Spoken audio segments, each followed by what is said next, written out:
Ah, the magic of live radio and video. Oh. This is ThinkTech Hawaii. ThinkTech Talks on a Wednesday in Life and the Law. Danielle Conway is out of town, but I'm here. I'm Jay Fidell. We're going to talk about juvenile justice, which is part of social justice. We're going to get to that. And we have with us Nicole O'Keefe. She's a law student, and she's on vacation in Portland, Oregon. Say hi to the people, will you, Nicole? Hi, thank you for having me, Jay. Okay, and now more. We have Manning Taite. He's the executive director of Nalu Studies. Welcome to the show, Manning. Thank you. And finally, Angelica Zabanal. She's a student, and she's, I guess, a founder of something called LIGHT, which is my favorite acronym for the day. That's LYTE, and that generates out of Law for Youth Employment. And if you were wondering where the T comes in LIGHT, LYTE, it comes from the T in youth. Yes. Okay, all right, past that. Okay, so we know who you are, but I'd like to offer you all an opportunity to talk about yourself and where you're coming from in this life, okay? First, you, Nicole, where are you coming from? I was born and raised in Oregon, and I've lived in Hawaii for 14 years. I'm a second-year law student, and I got involved in juvenile justice work with Angelica Zabanal, but actually last summer I had a pretty serious crime happen to me, and that kind of prompted my interest that, you know, I don't feel that our communities are safe right now with the current system, and I knew that something needed to change. And Angelica had been working on issues related to juvenile justice, and I saw that as a foray into, you know, instead of being angry about the crimes that happen all around us and the crime that happened to me, I thought, you know, I can be part of the solution and work on these issues, increase the support that these juveniles need so our communities are safer. Is this central in your education and your life, or is it just something that, you know, sort of a passage that you're having in the context of law school?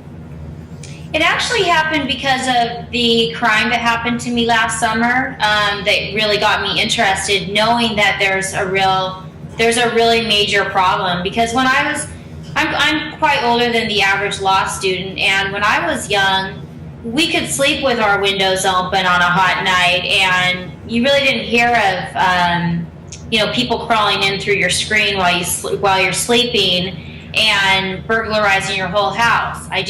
I never heard of that happening, and that's actually what happened to me. I was sleeping, and somebody cut through my window screen and came into my house and stole all of my valuables.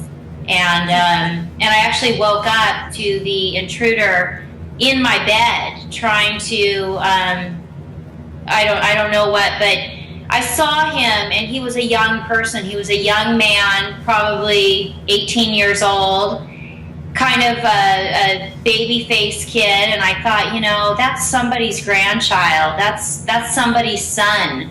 What is wrong that somebody would do, somebody that age with that innocent face who hasn't even, you know, been destroyed by life, you know, is at such an innocent age is doing this kind of thing to people. And that's what really got me interested in it. And it just works out that I'm in law school, and so I have a lot of tools available to me to... Did you cite the statute to him there? Is that why he left?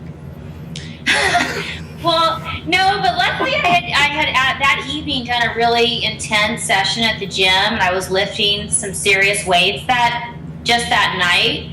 So I think that workout and that adrenaline that I'd been going on earlier, I was able to wake up with him in my bed, and instead of being afraid, I went kind of crazy on him, and he ran. He was scared. So that was very fortunate.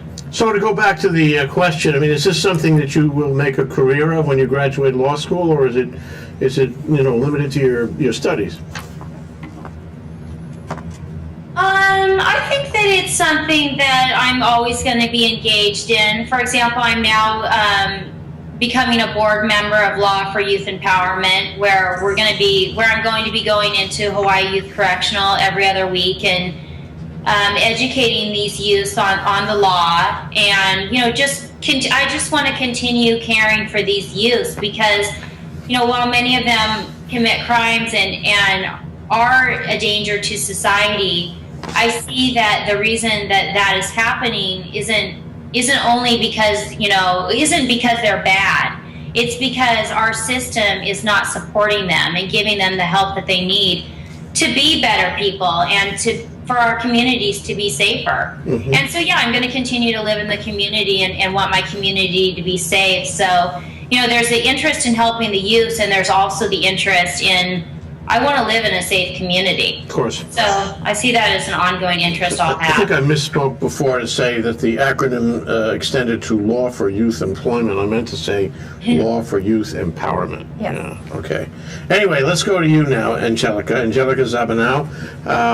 How did you get to where you are today? And where you are, of course, is right here in this studio talking about juvenile justice. Well, first of all, thank you for having me here. I really appreciate having this platform to talk about juvenile justice.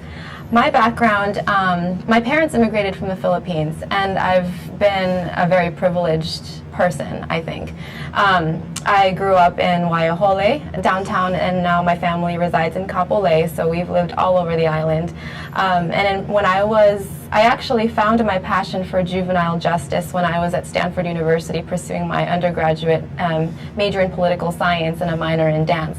And it was through a class called Dance in Prisons that I found this passion. The purpose of the class was to study the nexus between the law and the effects of incarceration on an individual's body movement and confidence. And so on Tuesdays... And maybe also how dance can emancipate you. Was that part of it too? It was more how dance can free you. Well, How dance can free you. Okay. And so on Tuesdays, we would go to the classroom and have a regular lecture with my professor, Janice Ross, who was head of the dance department at Stanford. And she co-taught with Krista Gannon, who is the founder and executive director of Fresh Lifelines for Youth in the Bay Area. And they provided alternative programming to youth where instead of incarceration in the county of Santa Clara, a kid could opt to learn and do a law-related education workshop instead. And so they would come and talk on Tuesdays we would talk as a group about what was going on in the legal field, how youth are treated, specifically Hawaii, California specific issues, so gangs were a big deal there, so we'd learn about the different gangs. And then on Thursday, we'd go to the Santa Clara Juvenile Hall and help teach dance to the kids and meet them. And I remember the first time I met them, I was so nervous. I didn't know, I didn't know what I was in for. But when I got there, I realized that the kids were just like my brother and sister. They were just like me, just born in different circumstances. Mm. And so that began this passion of mine. That was my sophomore year. And I ended up being a teacher's assistant for that class my senior year. And I pursued an ethics honors thesis relating to reforming juvenile justice in California. And I'm from here, so I came back home for law school. And it was really interesting to come back to Hawaii, which I always thought was very therapeutic and was, I grew up being exposed to a bunch of different people of different backgrounds, not like in California where, the minority populations reside within their own specific community. Stay within their own pockets, yeah. Exactly. In Hawaii, it's not like that. So I didn't know what to expect, but when I went to the law school, I realized that there was not very much conversation going on about juvenile justice in Hawaii. And I spoke with Dean Lori Tochiki, who is now the executive director of Epic Ohana, a nonprofit here in Hawaii. But she was the very first person who encouraged me to start an organization. And so I founded Law for Youth Empowerment. Our immediate goal was to get law school students involved in the process and to actually teach law-related education at the Hawaii Youth Correctional Facility. And so with the blessing of Judge Browning and David Hipp, who's the executive director of the Office of Youth Services here in Hawaii, we were able to start that program, and we're on our 4th semester. So we have a group of about 9 to 15 law school students actually going in every other Friday, pro bono, not for credit, going in and teaching law classes to the youth at the correctional facility. Oh, good. So that's really outreach from the law school. So are you a 1L, a 2L, a 3L? And if you didn't know, that means first year, second year, third year. I am a 3L. Okay. Oh, by the way, what about you, Nicole? Are you a 1 or 2 or 3? I'm a 2L. Okay, all right. So, let's go to Manning for a minute. Okay, Manning, you're not a law student, and you're not a lawyer. I think you're the only person in the room who's not a lawyer. I'm sorry I about feel a little that. bit left out Maybe here. you're taking the law degree of hard knocks or something, maybe. Well, actually, that's kind of what a program in some ways does. Actually, I'm a scientist by trade. I lived here as a kid, and my dad retired at Travis Air Force Base outside San Francisco near Sacramento. And so I spent a lot of time growing up on the farm. So basically, I tell my students, I was just born a scientist. I was always curious about the world around me. But I really felt through my family connected to the land, the ocean, and really trying to understand how to protect it, how to take care of it. So I was very fortunate to be taken in after I graduated from UC Davis by someone who had just started a biotech company. They're working on developing a vaccine for non-Hodgkin's lymphoma cancer produced in plants. My background is plant science and pre-med. So it was a good combination of the biological sciences and plant sciences. And so we developed this company, and we're pretty successful. So far you're not even close to juvenile justice. No, but You're waiting for the growing up, intersection. Well, here it comes, because growing up, I had all kinds of my own challenges, I think, growing up, and I think it's interesting when you look at the kids, like you were talking about, the kids in youth services and kids in the system. I mean, they really are looking to you as someone who understands them. So if you've never walked in their shoes, it's really hard to say, oh, you just do this and just do this. And it's hard to mentor a kid if you've never been there. And so I was very fortunate when I moved back here to Hawaii several years ago. I had an opportunity to do something I've always wanted to do, and that is build an education program that will support these kids. And we specifically targeted at-risk, high-risk youth. And so we built a program that would connect them not only to the land and the ocean through science, but also connect them through culture. And so what we understood is that, and what I learned, is that if we can look inside ourselves, what are our own values, right? And understand that we come from someplace. All of us come from somewhere, right? And that we're a product of our parents and our ancestors. So that some of the behaviors some of our kids are taking, in some ways, you want to be respectful of those folks that provide you those opportunities. And so what we try and do is it's twofold, more than that, but the two main aspects are, number one, get them to understand where they come from, the cultural background they come from, respect for their elders, respect for their culture, and with that kind of ties into having a connection to the land and the ocean. And then that's where the science comes in. So all these kids feel like they can't, a lot of our kids feel like they can't make a difference, what can they really accomplish? And so what NALU Studies does, and NALU is an acronym for Nature Activities for Learning and Understanding. I used to work for NOAA for a couple of years with Bill Thomas and Pacific Services Center. And what NALU really... Gee, I thought it was a Hawaiian place name. Well, it means wave, actually, and I'm a surfer, but it really means moving forward, like moving in a direction, a positive direction. But yeah, exactly. So the learning and understanding is not only do we take things in our brain and memorize them, but we actually understand it in a way that we can actually use it.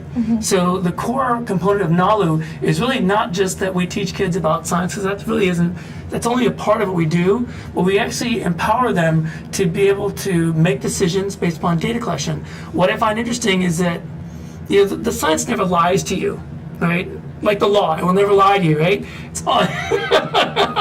What you draw is an incredible, connection that I never thought of before.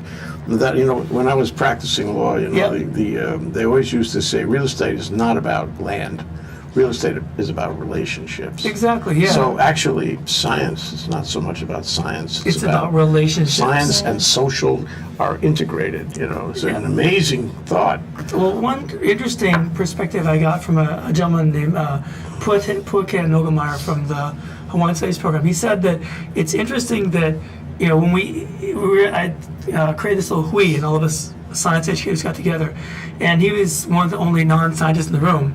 And he said, so let me get this straight, there's 4 bases in, 4 of these things in all of us, DNA, A, T, C, G. He said, so it's in the fish, right?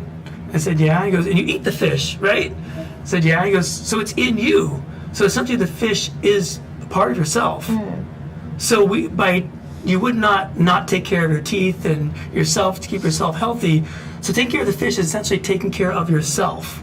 Taking care of the ocean is taking care of yourself, the same way you would take a bath and brush your teeth. It's all integrated. Yes. Everything is connected. So how did you guys get together? I take it that you're working together. Am I right about that?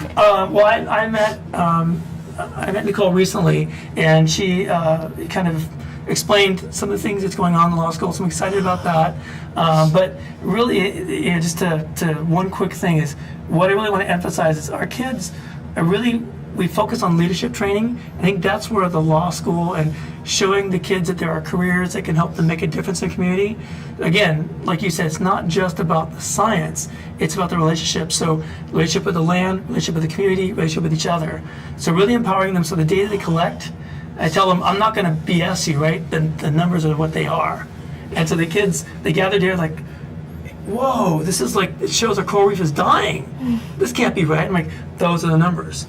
So the reality comes, honestly, what action do you take as the next generation to actually save it or make a difference? So Okay, really well, let's integrate that into a definition of of what we're talking about today, Sure. because we're going to take a break in a little while, but before we get there, I'd like to sort of get your feeling about what it means. And Angelica and I were talking about this before, is what is juvenile justice? What is social justice? What is the relationship between juvenile justice and social justice? I take it juvenile justice is a part of social justice, but justice does not necessarily connote criminal justice. It is more like equity. It is more like social. I like you guys' perceptions of what we're going to talk about here today, what you're about, in terms of the title of this show, Juvenile Justice. Why don't we go first with Nicole? Okay, well, for my part, I wanted to tell you about a few bills that are at the legislature right now. I want to know your definition of juvenile justice and social justice, and what we're going to talk about, how we're going to elucidate people today. Well, I think having juvenile justice will create social justice. So juvenile justice means that the juveniles are given a fair opportunity to grow into fulfilling lives and contributing members of society. In order to ensure that these juveniles can do that, we need to have proper program support in place for them. Because, when you're a child, all you know is what information you're given, what support you're allowed. And a lot of these juveniles don't have a lot of support, unfortunately, and they don't really have an opportunity like ones that come from more supporting backgrounds to develop into. Well, let me turn it to Angelica and ask, we are interested in social justice and juvenile justice for kids, but what role does your initiative play with the parents and the community, who in other places and times might have been more supportive of this generation, or of this age of kids? So what is your definition? What are we talking about today as far as you're concerned? I think for me, when we talk about juvenile justice, I'm thinking about recognizing the disparate circumstances of youth, and recognizing that, especially in the area of juvenile justice, a lot of these youth aren't in control of where they end up. And that's not saying that that hurt is not acknowledged. When you look at youth who are incarcerated, for example, they're in there because they might have done something that was offensive to society in general. But recognizing that a lot of these youth, for example, come from backgrounds where they were not given the opportunity to become more educated, or to become as educated as they could be, to pursue their dreams. It's recognizing the need to equal out the playing field. And it's also caring for our youth.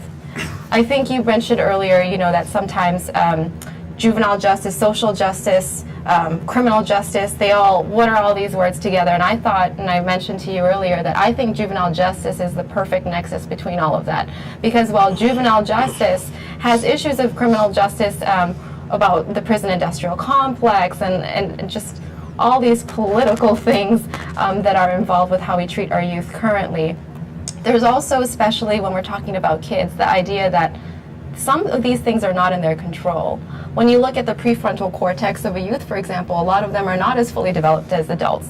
And so juvenile... Physically. Physically. It's an anatomical thing. Anatomically different. And so it's recognizing that there are these circumstances where maybe we can call them mitigating circumstances where youth need to be treated differently and be cared for in a different manner. Okay, what about my question about the relationship of this subject, this discussion, to the parents or the community, as the case may be, who in other times and places may be more supportive?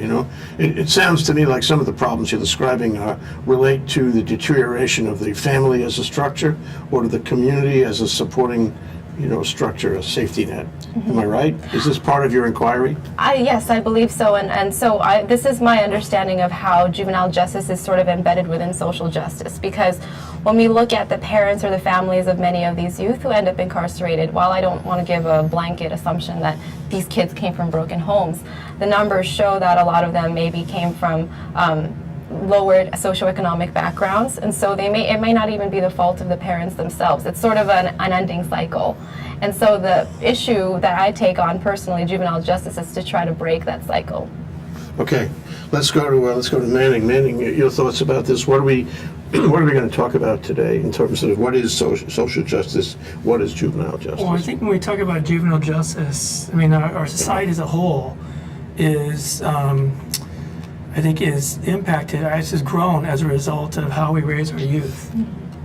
I mean, at the core, we meaning society in general. We're not limiting it to the family now. We're talking about the entire society. The family piece, the family is a core component of that bigger picture. And so, yes, we need to address family structure and family issues, and that's why we have the programs we have to help with that. But I think the way I look at it is the younger folks come right now, they're 13, 14, 15. Those are kids who are making decisions for you and I when we're older. And we're hoping that the guidance, the mentoring, and decision making that they're learning, right, is coming from a strong place. And that really goes back to the family values on the core. So, I grew up in New York in the 50s and 60s. Yeah. Actually, more like the 40s and 50s. I'm sorry. don't make it worse than it is. But it was a big thing, at least in my community, about social work.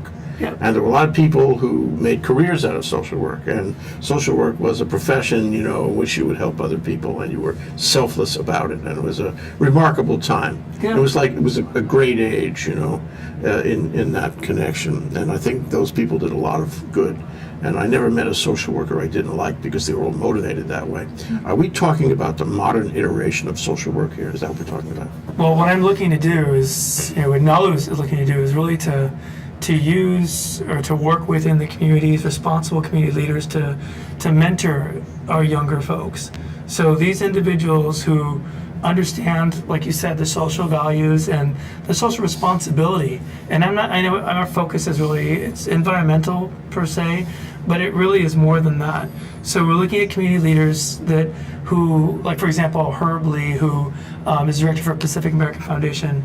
He oversees the Waikula Loco fish pond, right, native Hawaiian fish pond. The fish pond has been used as a teaching tool.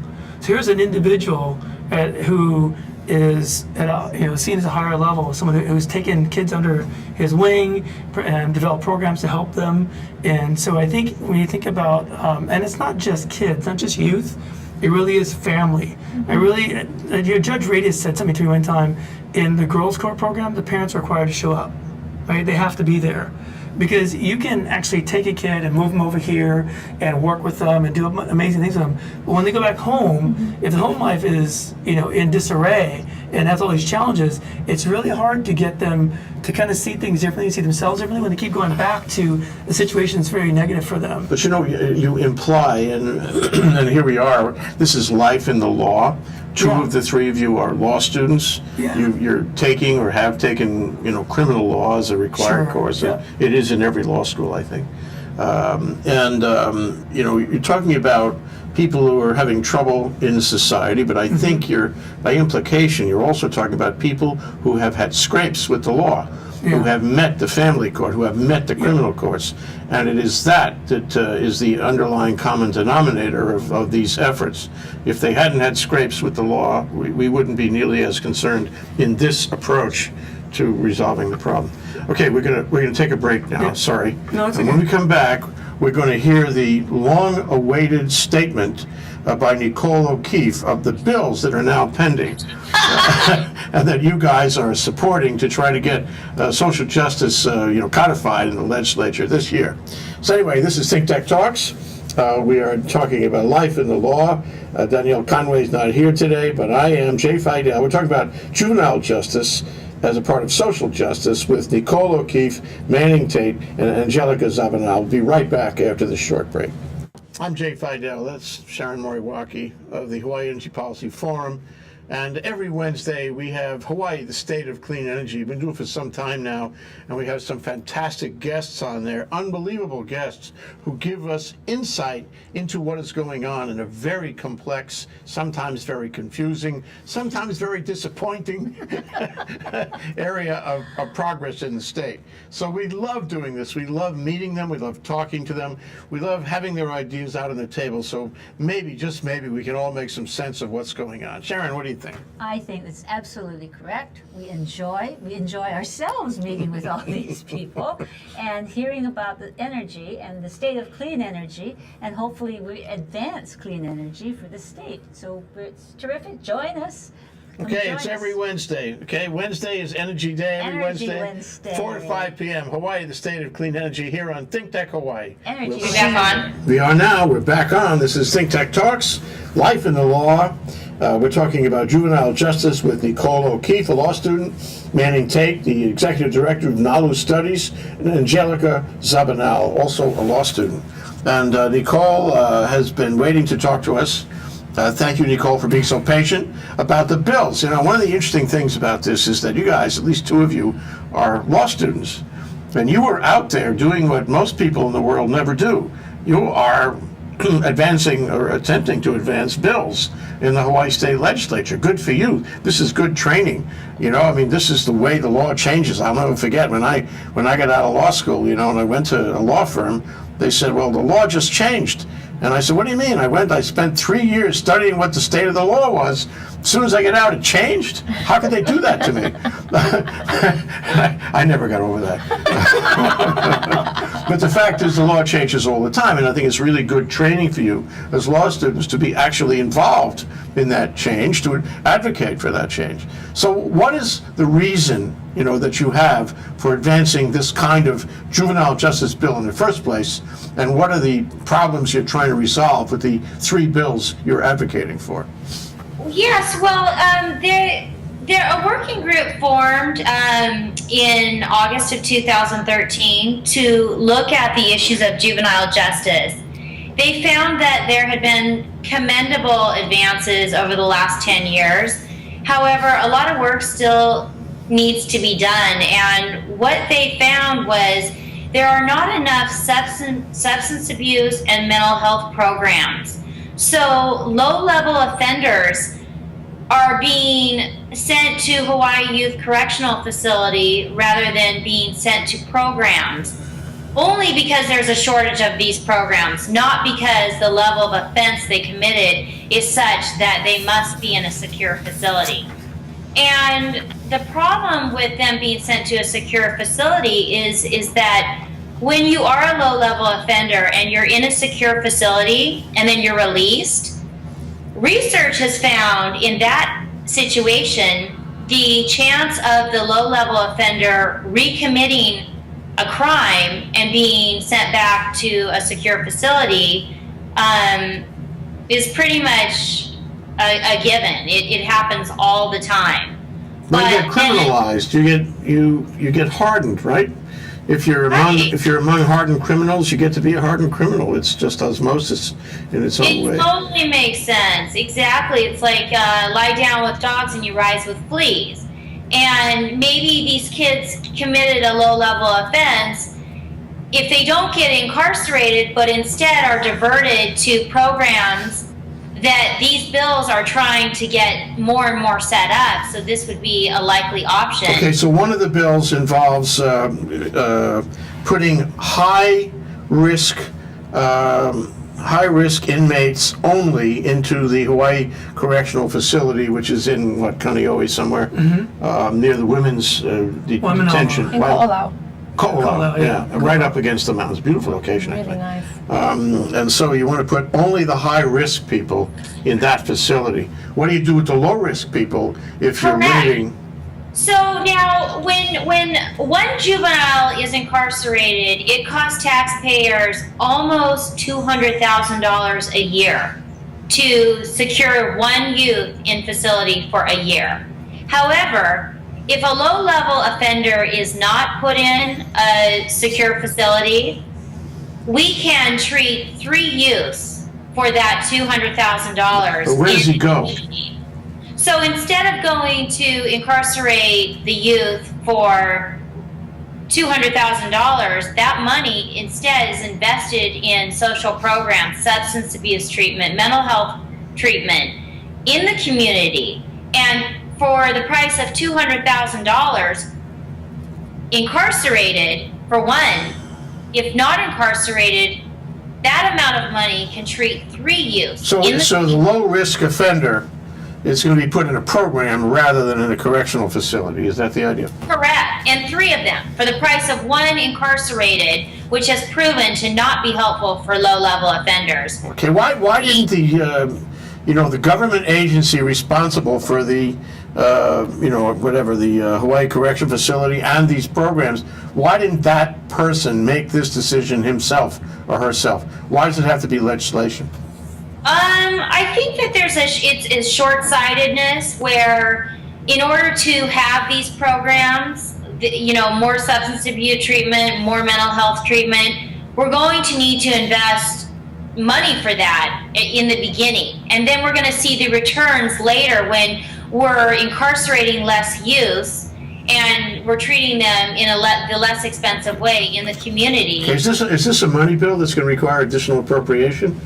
Well, so yes, exactly. So House Bill 2489 asks that money be given to the family courts and the Office of Youth Services. But then House Bill 2490 is the funding aspect of these bills, and it basically shows that if we use this strategy of not incarcerating low-level offenders, but putting them in community-based treatment, the money returns that we're gonna, the money that we're gonna save is going to be reinvested in these programs. Okay, when you talk about bills in a multiple sense, are you also talking about the other bills you mentioned to me? And that is to have enhanced mental services, psychological services for offenders, and also to deal with substance abuse. Are you talking about them all as a basket of bills, or are they separate for this discussion? I'm talking about 2 of the 3 bills that I'm going to bring up today, House Bill 2489 and House Bill 2490, and they make up together the Juvenile Justice Improvement and Accountability Act. 2489 is the bill within this act that says allocate funds to the family court and the Office of Youth Services to create more of these programs so we can keep low-level offenders in the community getting treatment and not have to incarcerate them at a price of $200,000 a year, which has been shown to not be effective. And then House Bill 2490, the second bill in the Juvenile Justice Improvement and Accountability Act, is the funding aspect of this act that says this is how we're going to fund it.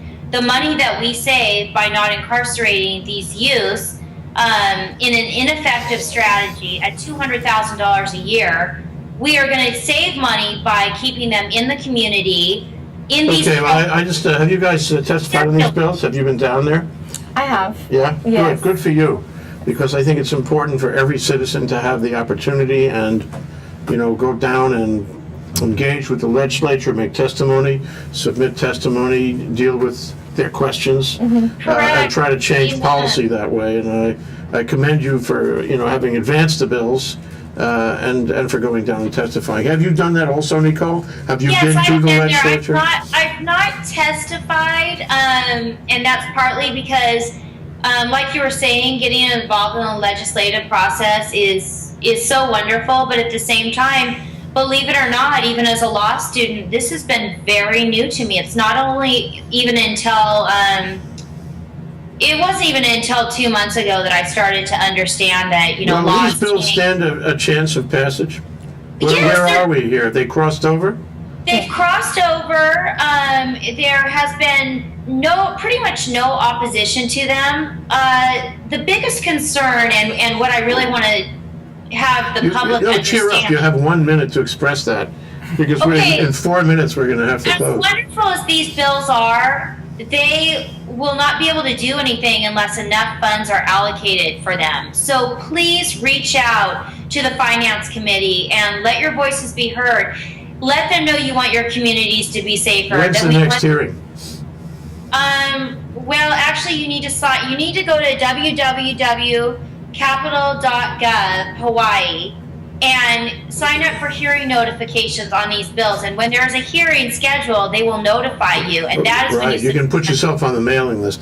Capitol.hawaii.gov was what you wanted to say. Okay, so now we have these bills, and and if the bills are passed, and I hope that happens. It sounds like. Have you also been involved in advancing these bills, Manny? I'm not on these particular ones, but I work with Judge Browning and Judge Radius and a lot of the other Judge Mike Town and other folks on trying to help in any way I can. Have the judges been supportive? Yes. This bill is actually, Judge Browning is the co-chair of the Hawaii Juvenile Justice Working Group. So what happened was the family court applied for a grant from Pew Charitable Trusts, and Pew Charitable Trusts accepted the grant and has been coming over and helped organize the working group to figure out what the issues were. And what Nicole was saying earlier, the numbers that they gave out was just astounding. So some of the numbers that are being presented at the Capitol, $199,000 per year spent on one youth at the Hawaii Youth Correctional Facility. 75% of youth who are incarcerated at the Hawaii Youth Correctional Facility reoffend within 3 years. And only one drug treatment facility exists on the island in the state of Hawaii, on the island of Oahu. Here's what strikes me, you guys, and you can tell me I'm wrong if you like, if you dare. There are professionals who have been appointed, selected, who are in the administration of state government, who've been responsible for this area of government activity for a long time. But it takes 2 law students to come and tell them that they're missing the boat. Oh, not at all. I think Nicole and I, where's this coming from? We're taking too we're much credit. allies, but the bills are actually a result of the Hawaii Juvenile Justice Working Group, and it was the very first time that the executive, legislative, and judiciary came together in the same table, round table like this, to discuss what the issues were. Including those professionals who run the system. The public defenders, the prosecutor's office, Department of Health, Department of Education, Judge Browning. So you guys are actually the cheerleaders. We're the cheerleaders. For a larger movement. Yes, here. correct. Okay, I'm happy about that. Well, and Angelica, let the public know that we need them to reach out to the Finance Committee and say this is important. Our communities need to be saved. Juveniles need these programs. Please allocate enough funds for these bills are asking for. So without the funds, it's a no-go anyways. Yes, Bob Toyofuku is a lobbyist who's hired to push for these and advance for these bills, and he, in a meeting with him, expressed very positive feedback from the Capitol. So the issue really that we're here on the table to talk about and to recognize is that we need funding for the bills. Everybody knows that investing in our youth, reinvesting these funds, taking that $199,000 and not necessarily, getting rid of that commitment, but putting some of that money into mental health and drug treatment services, needs to be recognized, and we need to give that money up front. So one of the things that the bill is asking for is to create a secured treatment facility, because at Bobby Benson, brand new, and so it's gonna. What Nicole was saying earlier was absolutely right. They need money up front, and so they're asking for a ton of money that they don't have right now, and hopefully the people at the Capitol will recognize and push forward and finance. This is inextricably intertwined, permit me to use that legal term, with a program that Bob Toyofuku and me are doing tomorrow. Oh, okay. Yeah. We're doing a program called Midterm Legislative Report. Oh, wonderful. Okay, and it's all about fiscal policy, and it's all about priorities, price tags, political dynamics, and probabilities of passage of various money bills. So you should come. Everybody should come. Okay, it's at Fuller Hall in the YWCA Laniakea on Richard Street, and it starts at 11:30. So come and find out if there's going to be money. Because why? Because the chairs of the two money committees are there to answer your hard questions. Wonderful. Okay, the state budget director is there, and the co-vice chair of the House Finance Committee is there. So that's David Ige, Sylvia Luke, Aaron Ling Johansson, and Calbert Young. Those are the most powerful people as far as fiscal policy and priorities are concerned. So if you care about making an impression on them, and they will make this decision, I'm not kidding, then come. I'll be Say there. something. Yeah, say hi. I think as the end user, because we're one of several nonprofits, right? And our operating cost is over a little $200,000 a year. So for what Nicole was talking about with one youth at $200,000, right? This is one youth, and that's One youth. Yeah, that's the therapist, that's the drug counselor, that's the judges, that's all these people's time.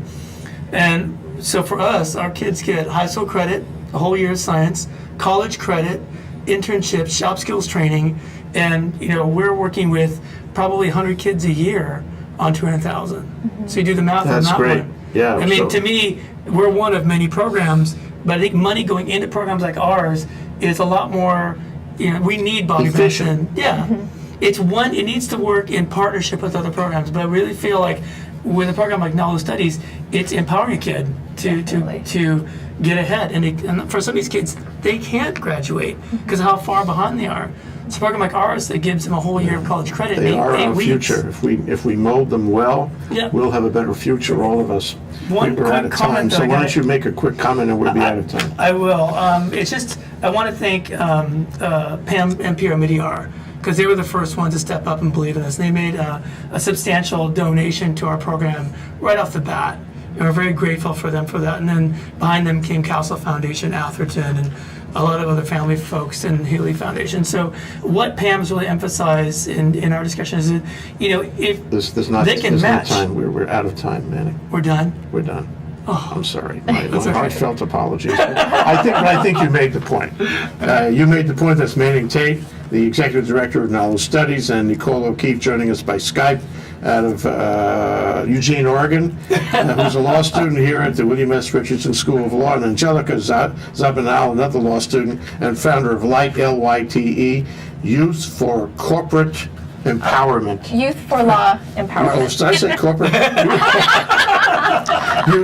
Law for Youth Empowerment, Law for Youth actually. Law for Youth Empowerment. I was just wanting to see if you were up on that. Anyway, this is ThinkTech Talks. We're talking about juvenile justice and the life in the law. Thank you. Thank you. And come to our event May 2nd. May 2nd. At It's the an law event. school, 5 to 8 Juvenile p.m. Justice Community Gathering at the law school, May 2nd, 5 p.m. Be there. Aloha. Thank Aloha. you.